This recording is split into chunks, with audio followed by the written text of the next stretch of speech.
Hi, I'm Scott Burwell, and I'm going to talk to you about our clinic-based brain device to overcome triggers for drug use. So 30 million Americans have a substance use disorder, and of those who seek treatment, only a tiny percentage reach long-term remission. For the rest, everyday life is challenged by people, places, and things linked to your prior substance use that can challenge your recovery. Those triggers are hardwired into the brain through repeated drug intoxications, and they require targeted assessments and targeted treatments to overcome them.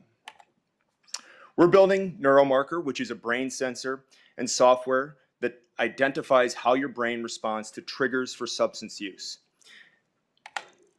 The platform is designed to be at the clinic and delivers a biomarker to clinicians that can help identify when a patient is most likely to start using again to these triggers, and interfaces this with the provider, who can then provide point of care nudges towards in-clinic services and in-app exercises that are designed to reduce responsivity to such triggers. To date, Neuromarker is the only device that we see in development focused on disarming these kinds of triggers, and the only objective real-time therapy companion that can help somebody modify treatment based on trigger responsivity at the clinic. We see this as an $8 billion market at the moment, but we're focused on a much smaller intensive outpatient clinic setting where the need is greatest. Clinics will buy Neurotype buy Neuromarker for $108 per session, and then they can be reimbursed from health plans based on existing CPT codes.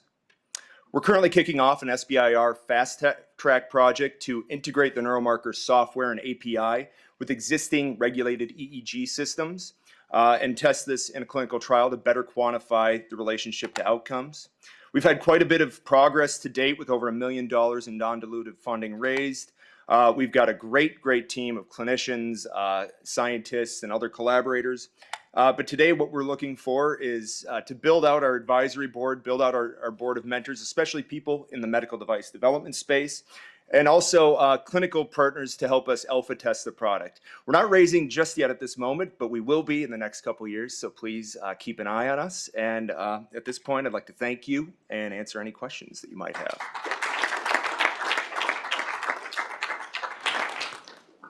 Thank you, Scott, for a very interesting presentation, and you certainly are hitting a huge clinical need. Can you help me understand how the information from the Neuromarker is being used? You mentioned nudges. Yeah. So, what are you talking about there? Correct. Yeah. So these nudges, right now, the only way to sort of disarm somebody's triggers in their environment or prepare them to deal with those triggers tends to be various forms of psychotherapy or certain kinds of mindfulness-based interventions. We're also collaborating with Vaughn Steele at Yale on our SBIR project that he's developing brain stimulation approaches to this. But at the moment, medications don't address this, and standard counseling or the other work around it is sort of an indirect way to approach it. And so in our project that we're going to be starting here, we're testing a couple different specific intervention approaches. So specifically something called reappraisal, how you see a situation, or also different forms of mindfulness, appreciating things that are non-drug based to sort of disarm the triggers. Does that answer the question? Or? That's useful. With Neuromarker, you've got some great information, but then having a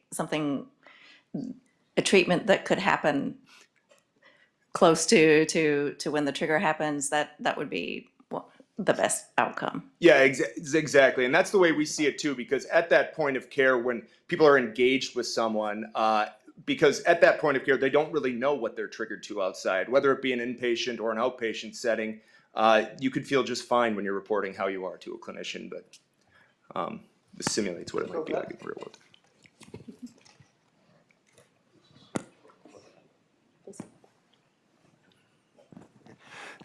So your introduction reminded me of bipolar, where, again, people just don't want the medications. How do how do you get people to enroll in this? I can see it as an academic research tool that would be terrific for those people who are interested, but for the larger market.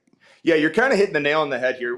Part of the reason to keep this in at a point of care setting is because those tend to be the people that are, first off, at least somewhat open to the idea of treatment, but also this focus on an ambivalent population, people that don't know if they need treatment, they don't think they need treatment potentially, but they need to be convinced some other way. And oftentimes what convinces them is a life-threatening overdose or some other thing where they have a legal problem and they're forced to go to treatment. So this is sort of an objective way to identify that somebody has a need. At the end of the day, though, it's still going to require some buy-in from the patient that they're seeing. Correct.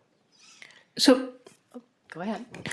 I have a question about the CMS reimbursement. So there are procedural codes for, the therapy session. I imagine I'm one of the providers and, I request for the reimbursement and I get $150 for that procedure, right?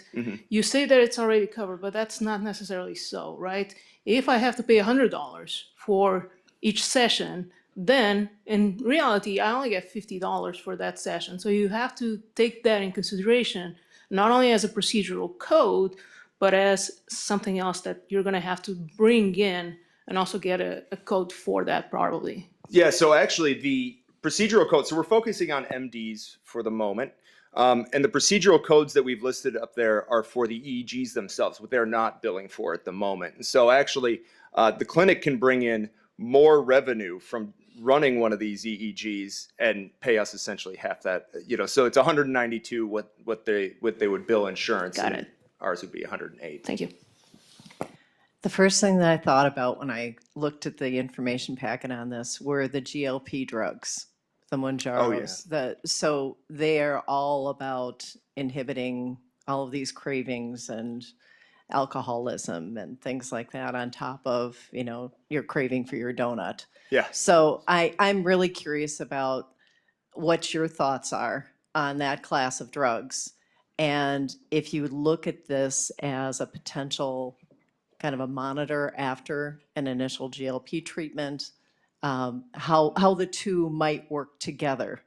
Yeah, I love that idea. I think, the food space is somewhere that we're really excited to eventually get into. We're focusing on drug use because it's such an intense need and such a big problem right now. But I do think, this process of craving is not really addressed using current medications because they really are just replacing what's not there. And so if there are novel therapeutics that can be used for substance use, like some of these GLPs, right? That are proposed to disarm craving, I think that's like a super cool test case that we might try to work our way into. Yeah, definitely. Thank you. Thank you.